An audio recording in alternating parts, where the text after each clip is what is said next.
Performance করতেছি। এই যে এখন বারবার আমার ডান্স গুলো আমি প্র্যাকটিস করছি।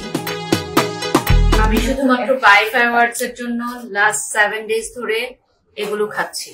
আজকে বাই ফায়ারওয়ার্কস শেষ করে রাতে বাসায় গিয়ে আমি আরাম করে ভাত খাবো।